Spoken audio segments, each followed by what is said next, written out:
Almost £5,000 worth of Lego sets are dropping on August the 1st, and there's nearly 70 sets to choose from. We've got Star Wars, Animal Crossing, Creative 3-in-1, and even the brand new One Piece theme launching. It's genuinely a little bit overwhelming. Today, we're going to be going through every single set hitting the shelves on launch day and taking a quick look at each one so you can decide what's going on your wish list or what you might have to pass on.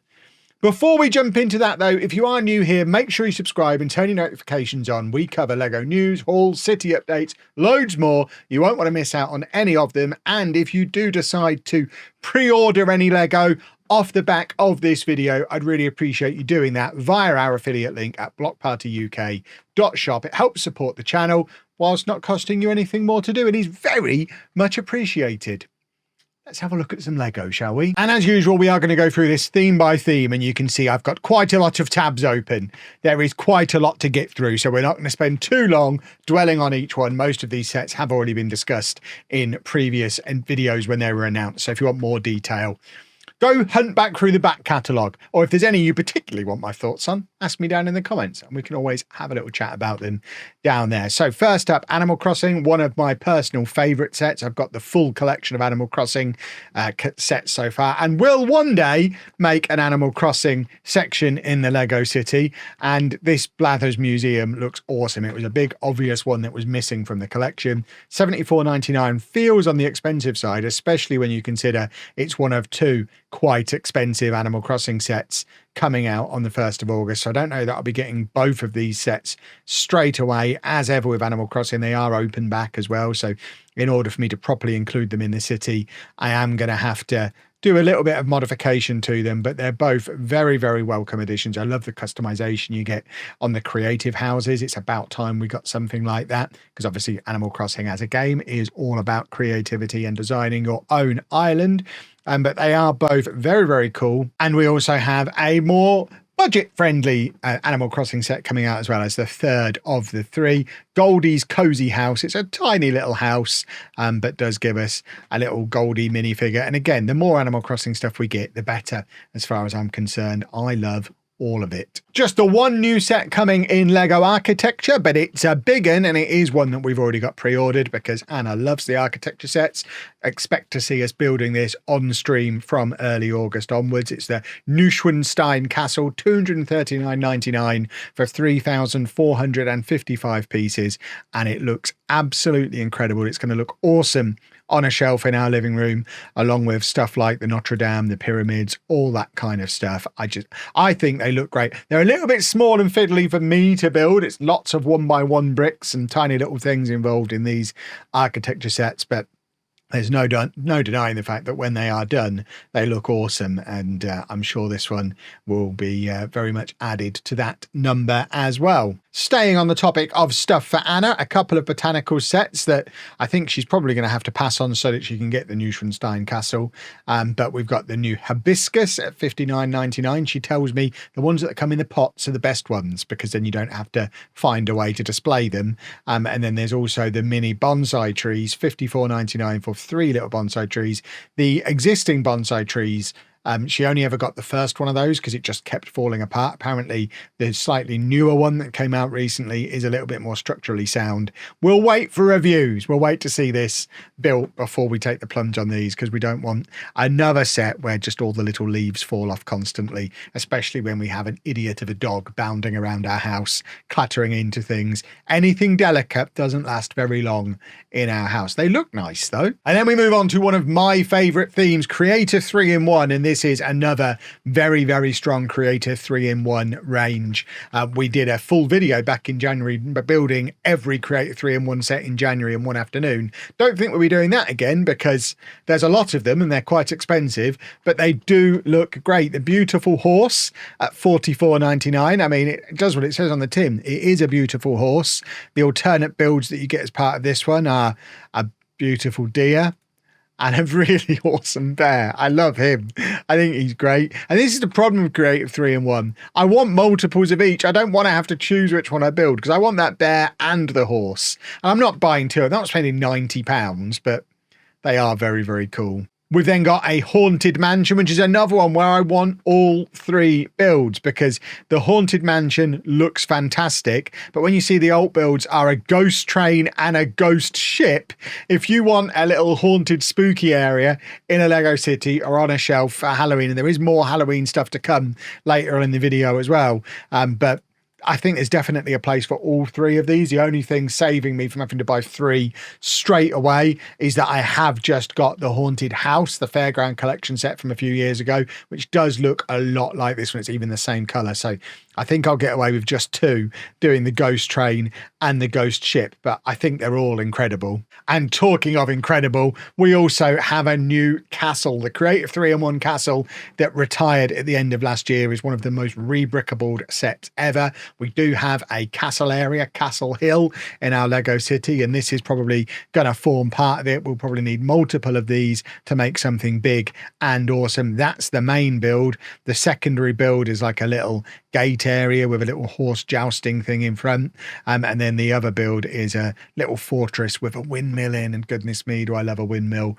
And I'm already starting to imagine some of the cool rebrickables combining multiples of these with the different element. We're going to have some cool castles start to emerge over the next few months, boys and girls. I am ready for it. We also have another entry in the Wild Animals Creative 3-in-1 collection, the Majestic Rhino with birds. He does look awesome. As the alternate builds for him, we've got a hippopotamus and a seal, I want to say. Does he have a butthole like the tiger? I don't think we've got a shop that shows us his butthole. But if he is majestic, he should have a butthole in the same way as the tiger did.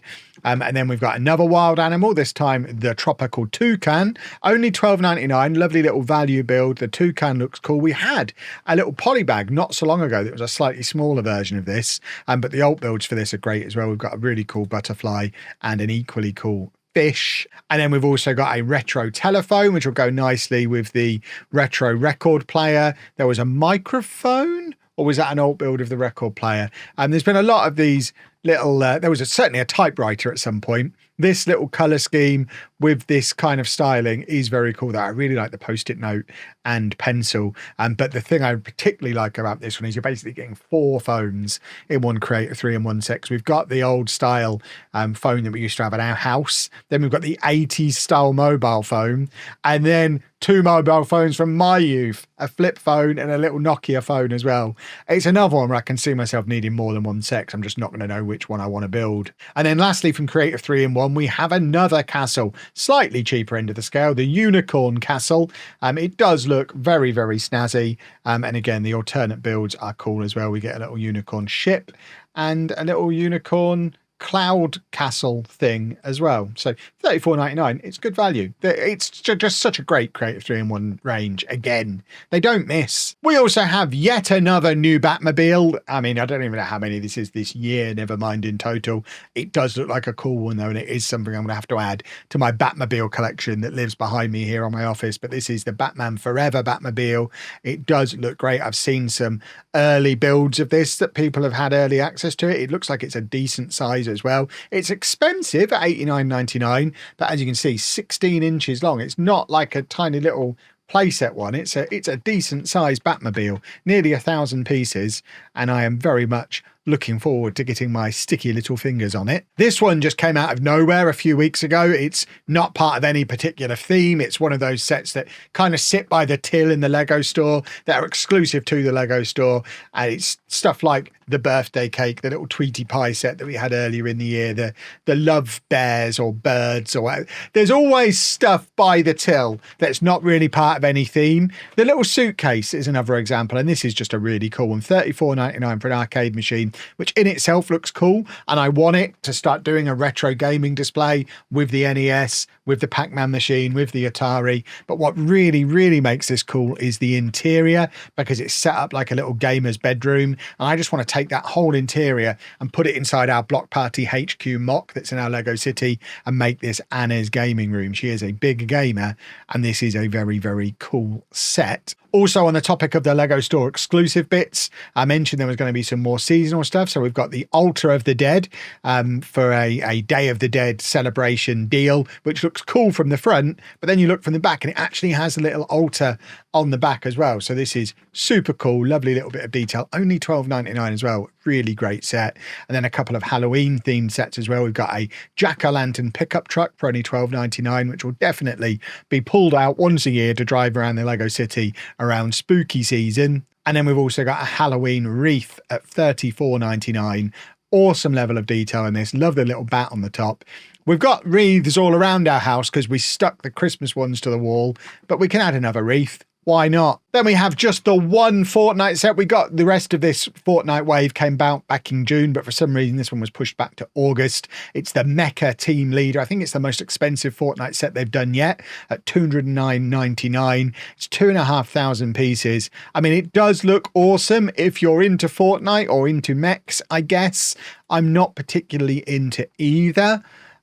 So yeah, I don't really understand the references. I mean, it looks like a nice, fun build. Do we know the size of this? I feel like, oh wow, okay, it's a big boy. Goodness me. I was thinking it might be like the same size as Optimus Prime from a few years ago. It looks almost Hulkbuster size, unless this is a particularly small person. That's massive. I need to see that built in the Lego store. My thoughts on that set might change when I see just how big it actually is. And talking of Transformers, we also have a new one of those, Soundwave, $159.99. It says on here coming soon, 4th of August, and it doesn't yet mention that insiders get it on the 1st. Oh, in fact, there it does. It says it behind my head. So insiders are getting early access to this from the 1st. So it's just one of those where you need an insider's account to be able to buy it in store or order it from the website. Just make sure you're logged in and you'll be able to get it just fine. I think it's very, very cool. We've got the previous 2 Transformers. We've also got the Transformers brickheads. We like the Transformers stuff. It transforms into the cassette player with the cassettes as well. And the cassettes transform into these little Autobot dealies as well. So I think it's a really cool set. We looked at it a little bit on last week in Lego. Size wise, it's a decent size. Well, it's roughly equivalent in size to Optimus Prime rather than being tiny like the Bumblebee that we got last year. And then we move on to Marvel, and we have a big wave of Marvel, specifically Spider-Man Marvel, but there is some other bits as well.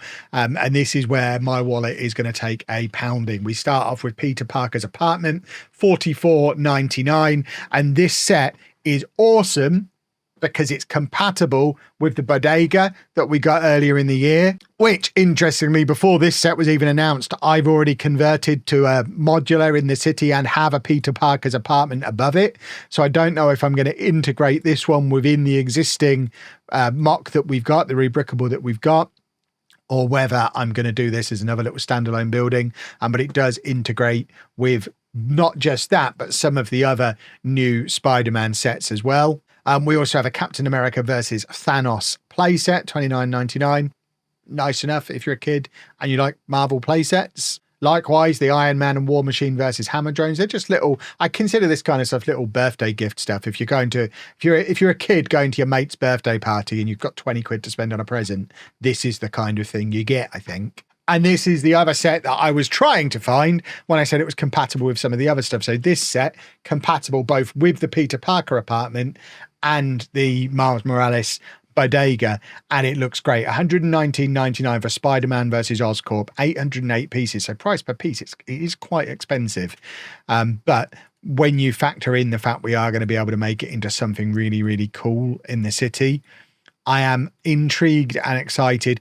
And at the same time, just a touch disappointed that it's not a modular, because obviously we've had a lot of Marvel modulars recently. Oscorp Tower, it's another kind of iconic thing that we could have had. And it does make me worry just a smidgen that when they eventually do a Fantastic Four Baxter building, they might do it like this rather than like the Avengers Tower or the Daily Bugle. But I'm interested to see how this kind of piecing it together with lots of set things works with Spider-Man and Marvel as a wider thing.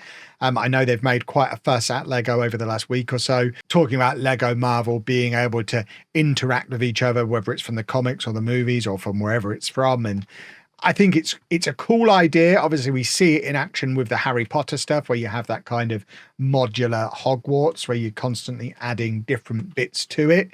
If they're doing a similar thing with the Spider-Verse and the wider Marvel universe, I ain't going to complain, unless price per piece is always like that, because it is expensive. And then we have another Quinjet. We seem to have a gazillion Quinjets. I can't even believe this is the only one currently available. $109.99 for the Age of Ultron Quinjet with some minifigures. I actually remembered Hawkeye this time. What a lovely treat. And then the latest in the line of the new busts, we got Iron Man back in June. Now we've got Iron Spider-Man, which does come with a minifig. They're fine. I prefer the masks. I'm not going to get this, but I know there probably is a market for it. And talking of things there's a market for, one of the most anticipated themes of the year, One Piece, finally arrives in August, and we've got stuff covering all the price points. We've got a couple of brickheads.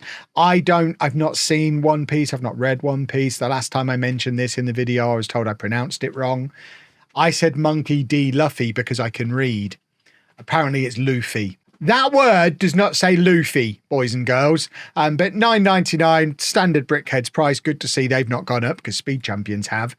We also have Buggy the Clown as the other brickhead. We've then got, like I say, working up the price points, the Windmill Village Hut, $24.99, with some decent minifigs. There's a lot of minifigs throughout all these sets. We've got the Clown Circus Tent for $44.99. And then the Battle at Arlong Park at $74.99 with the arms that they decided not to give to the Fantastic Four minifigure recently. And then we start to get a bit more expensive, and I love this set. Even though I know nothing about One Piece, I will be keeping an eye out for this on a discount at some point. I won't be getting it at full price, but $119.99. I love pirates. I probably do need to get into One Piece, but I definitely want this ship in my pirates display in our Lego room. I think it looks really, really cool. And then they've also got the big 18 plus set, the Barati Floating Restaurant, which again, absolute ton of minifigures with it. Lots of really cool detail. I've seen a few people having a bit of a whinge that it is open back. I think not everything has to be fully enclosed. You're going to get this, you're going to want it on display. You're only ever going to see it from the front if it's on display. And if you turn it around, you're going to get to actually see the interior. And when you're putting that much detail into the interiors, why would you want to hide them inside a completely enclosed ship? I think, never mind the fact that if you did that, it's already 3,500 pieces. If you fully enclosed it, it's going to be like a 5,000 or 6,000 piece set, which is going to make it like 400 quid just to not be able to see half of it. I think this is great. And again, not into One Piece, but really, really like this set. We also have a new wave of Sonic the Hedgehog. I think there's only a couple in it. And we've got Knuckles versus Dr. Eggman, the Egg Crusher mech for $34.99. And also the Team Sonic Command Truck, $59.99. Which, I mean, if you're into Sonic, fill your boots. Non-Formula One Speed Champions are finally back. We obviously got the Fast and the Furious pink Barbie dream car back in June, but now we have the first proper wave of Speed Champions of the year. Am I allowed to say that? I'm not a Formula One guy. I'm really excited. I love Speed Champions. And we've got four releases, which I think is 5 cars, because I think one of them is a double pack. But we start off with the Dodge Challenger, which looks very, very... I mean, they're just Speed Champions, but I love them. I am a little bit disappointed to see the price has gone up. I thought that might have just been a Formula One thing, but no. They were $19.99 last year. They're now $22.99. We've also got this 2-pack, the Lamborghini Revuelto and Huracan. I know nothing about cars. I just think Speed Champions are cool. We have a Porsche 911, and we also have a Bugatti Centipede. I'm getting them all, and they're all going on my Speed Champions wall. I don't need to know what they are as real cars. And then, of course, we've got a little something for the Trekkies. It's actually quite a big something for the Trekkies. There's quite a lot of Star Wars sets out this month, and I've seen a lot of people quite upset about how expensive they are. I am not at all into Star Wars, but I'm looking at that at $139.99 for 800 pieces and thinking, yikes, that's even worse than the Marvel stuff was. Disney, have a word. But we have the Republic Juggernaut at $139.99. The Force Burner Snowspeeder for $44.99. The AT-ST Walker, $179.99, which is your UCS set for August. It's a big grey chicken. A Star Wars set I'm actually going to have to buy because I love Ewoks. I have a Wicket the Ewok plushie thing that I got from Disneyland that lives in our Lego room. I'm going to need this guy. Actually, price per piece, it's probably the best value Star Wars set of the release wave as well. $109.99 for 1,000 pieces. I love him. I love his face. And then we've also got the 327th Star Wars Star Corps clone, this one. $34.99 for a battle pack. And then we also have the V-19 Torrent Starfighter for $59.99. Jango Fett Starship, $59.99. This is obviously the playset version of the big cordless iron that we got a UCS of back on Star Wars Day. And we also have the K2SO security droid. He's got very long legs, hasn't he? And the Battle of Felucia Separatist MTT, $139.99 for less than 1,000 pieces. I mean, yeah, you're getting a lot of minifigs, but all these prices are, they're going up, aren't they? Star Wars fans, how are we feeling about these prices? We have a bunch of new Super Mario sets as well. The Mario Kart, Wario and King Boo for $44.99. We also have Mario Kart Bowser's Castle for $89.99. Captain Toad's Camp for $12.99. Party at Toad's House for $24.99. Prince Florian and Castle Bowser for $89.99. I mean, it is over 1,000 pieces. It must be bigger than it looks. And then a couple more Mario Kart sets. We have the interactive Lego Mario and Standard Kart. I'm sure we've already had this set. Maybe we haven't. The Piranha Plant Power-Up Pursuit. Try saying that with a mouthful of shredded wheat, boys and girls. And also the Shy Guy and P-Wing for $17.99. And then we also have the second half of the Technic wave that started in June. We've got the rest of the Technic stuff now, starting off with the Lunar Outpost Moon Rover Space Vehicle for $89.99, which does look very cool. And then a bunch of big cars that, again, I know nothing about, but the car folk are going to love all this, I think. The Ferrari FXXK, $54.99. For 900 pieces, that just seems like really good value. Compare the value on there compared to some of those Star Wars sets. The Ford Bronco SUV, also for $54.99. The Lamborghini Revuelto Super Sports Car for $159.99. We got a little one of those in Speed Champions, didn't we? I've said that complicated, difficult word already today. And then another one for me to add to my one day I wish I could have this, but I know I never will list. The Volvo EC500 Hybrid Excavator, $349.99. I love a digger. I want it, but if I had it, I would have nowhere to put it. It goes with that big crane that's even more expensive than this. If I ever become a millionaire and just have a playroom the size of a warehouse to put dumb stuff like this in that I don't need, I will be right there buying this because it's awesome. I just cannot justify it as an adult human, but I wish I could. If anyone's got a good way for me to justify this, please let me know. Oh, look how cool it is. Oh, I want it. We also have one new set for Wednesday, $19.99 for the Black Dahlia flower. Presumably this is back on Netflix, which is why they're doing another set. And then the one set that we know is coming, but at the time of recording, isn't actually announced, and I suspect by the time you see the video it will have been announced, and I'm a little bit late. I am pre-recording the video because I'm away for a few days, but the Italian Riviera I think is due out on the 9th of August, and what we know about it for sure at the moment is that it's 3,251 pieces, so it's a big one. It's going to be $259.99 in the UK, and unfortunately it has had some tweaks from this original modular fits on a base plate design. It's no longer going to be on a Lego base plate. It is going to be plates, and it's going to need a little bit of fiddling with before we can just pick it up and put it in the Lego City. But look how gorgeous it is, and the leaked images of the official version look incredible as well. And I will be there on the 9th of August grabbing myself one of these. This is probably my most wanted set of the month. It looks fantastic, and if they've kept this little beach area, it's definitely going to be sat right at the corner of my beach. Bearing in mind the beach in the Lego City is supposed to be based on Skegness. I don't know that the architecture is necessarily going to be completely matching up with my Skegness vibe. Maybe we turn the gelato shop into a tattoo parlor. We'll come up with a plan, but I know I'm buying this set because it is brilliant. And that is your lot. Every Lego set releasing on August the 1st, and my wallet is already throbbing as a result. Let me know down in the comments which sets you're definitely going to be picking up, which ones you're on the fence about, and which themes you think Lego should have skipped this time around to maybe try and save us a few quid. If you enjoyed this video, please give us a nice big thumbs up, subscribe if you haven't already, and I'll see you again very, very soon. Thanks for watching, folks.